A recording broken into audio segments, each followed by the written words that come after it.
یہ میرا ایمان ہے کہ اس وقت اگر ہم ان کا پریشر برداشت کر گئے ان چوروں کا، یہ ملک ایک وہ ملک بنے گا جو اس نے بننا تھا. یہ سب سے تیزی سے اوپر جائے گا ملک. آزاد میڈیا نیوز. دھرنا کرنے آ رہے تھے تو انہیں دنوں پہ جنرل باجوہ صاحب آرمی چیف نے ان کو ملاقات کے لیے بلوایا اور انہوں نے کہا کہ ہم نواز شریف کے خلاف جو کچھ کر رہے ہیں تم سائڈ پہ آ جاؤ، درمیان میں نہیں آنا. کچھ ایسا ہوا؟ آرمی چیف نے کہا کہ آپ پیچھے اٹھ جاؤ بھائی. دیکھیں جی، میں ان کی کوئی بات ماننے کے لیے تیار ہی نہیں. میرا پرابلم کیا ہے؟ پرابلم یہ ہے کہ اس وقت پاکستان کی تاریخ میں ایک بہت بڑا ایک ٹرننگ پوائنٹ ہے. ہر ملک کی تاریخ میں کوئی نہ کوئی ایک ٹرننگ پوائنٹ آتا ہے. ٹرننگ پوائنٹ کا مطلب کہ ایک فیصلہ کن وقت آ جاتا ہے. کیا اس ملک نے اب اوپر جانا ہے یا نیچے آنا ہے؟ ایسا پاکستان کا ایک ٹرننگ پوائنٹ ہے. یہ جتنے بڑے بڑے اس ملک کے ڈاکو ہیں یہ سب اکٹھے ہو گئے. میرا پہلا ایڈریس جب میں نے پہلا وزیر اعظم بن کے ایڈریس کیا تھا اس میں سن لیں، میں نے کہا یہ سب اکٹھے ہوں گے، جمہوریت کے نام پہ اکٹھے ہوں گے یا کوئی اور دے دیں گے جی مہنگائی ہوگی، کچھ اکٹھے انہوں نے ہونا ہے. مقصد ان کا یہ صرف ایک ہوگا، اپنا پیسہ بچانے کے لیے. کیونکہ ان کو یہ ڈر ہے کہ میں ان کو این آر او نہیں دوں گا. ان کو پتہ کہ میں نہیں دوں گا، اس لیے -1 بھی کہتے رہتے ہیں. تو میں نے پہلے سے پیشن گوئی کی تھی کہ سب اکٹھے ہوں گے اور یہ پریشر ڈالیں گے پاکستان کے اداروں پہ، میرے پہ پریشر ڈالیں گے. ان کو پتہ ہے کہ میں نہیں مانوں گا، لیکن انہوں نے پاکستان کی عدلیہ پہ پریشر ڈالنا ہے، نیب پہ پریشر ڈالنا ہے، پاکستانی فوج پہ پریشر ڈالنا ہے. اب پاکستانی فوج خود جواب نہیں دے سکتی. اب یہ جو مرضی کہتے رہے. ہم پولیٹیشن تو جواب دے سکتے ہیں نا، نہ عدلیہ جواب دے سکتی ہے، نہ فوج جواب، نہ نیب جواب دے سکتی ہے. اور انہوں نے پورا پریشر ڈالنا تھا ان پہ، اور ڈالیں گے اور ڈال رہے ہیں. اب اس کے اندر اگر ہمارا ملک کھڑا ہو گیا ان چوروں کے خلاف، پاکستان کی تقدیر بدل جائے گی. میری یقین کریں ندیم، اگر ہم نے کسی قسم کا ان کے ساتھ کمپرومائز کر دیا، اس کے بعد میں آپ کو یقین دلاتا ہوں کہ ملک کا ایک مورل کولیپس ہوتا ہے. دیکھیں، ملک تباہ کبھی بھی چوری سے نہیں ہوتا.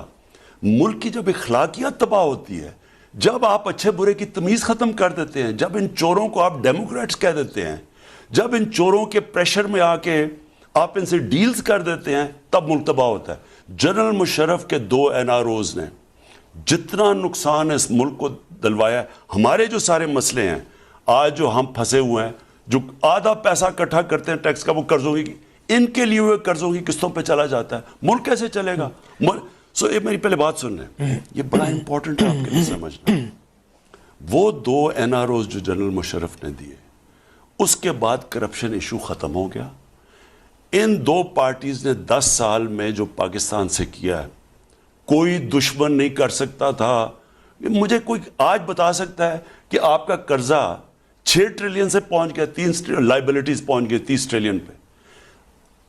جب آپ قرضہ لیتے ہیں نا ندیم، تو آپ کوئی ایسی چیز کرتے ہیں، آپ پروجیکٹ مثلا ML1 ہم اب قرضہ لے کے بنا رہے ہیں نا، جو ریلوے لائن اب ہم بنا رہے ہیں، وہ 3 سال کے اندر ہم ایسٹیمیٹ کرتے ہیں کہ وہ اپنا پیسہ واپس کرنا شروع کر دے گی.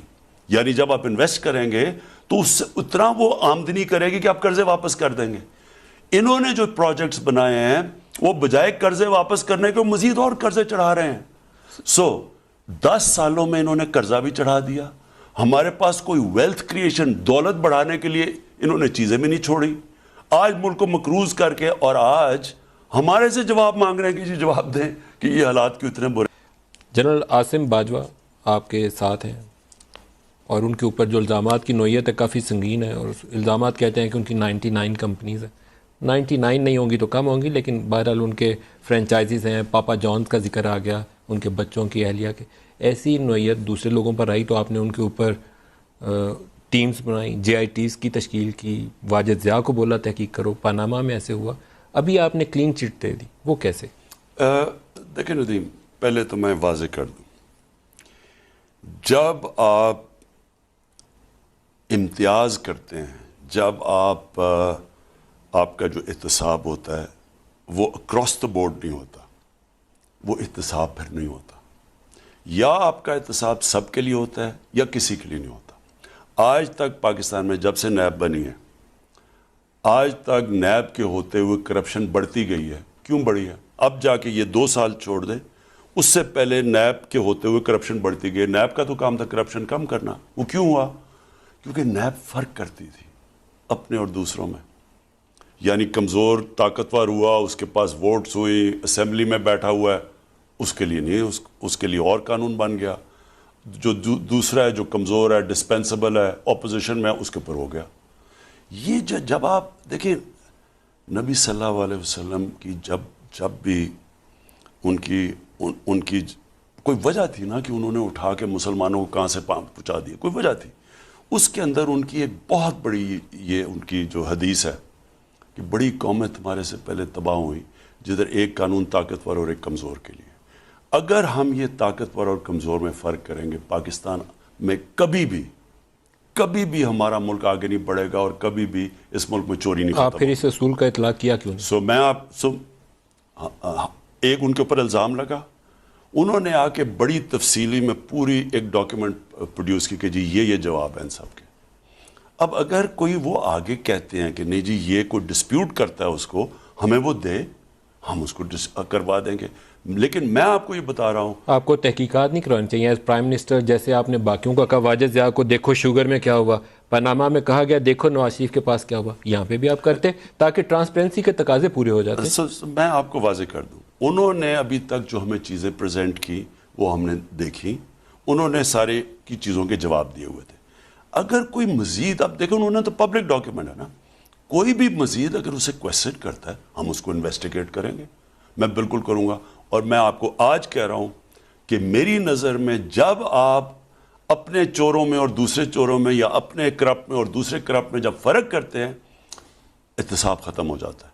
تو جنرل آصف باجوہ کے اوپر آپ تحقیقات کروائیں گے؟ اگر مجھے کوئی, انہوں نے دیکھیں نا, میں پھر سے آپ کو کہتا ہوں, انہوں نے ان کے اوپر الزام لگے, ہم نے انہوں نے پھر پوری اس کے اوپر جواب دیا ہمیں, اور جواب انہوں نے دکھایا. ہم نے لاء منسٹر کو بھی کہا, فاروق نسیم نے ان کے ساتھ, انہوں نے ان کے ساتھ بیٹھ کے ہم نے چیک کیا.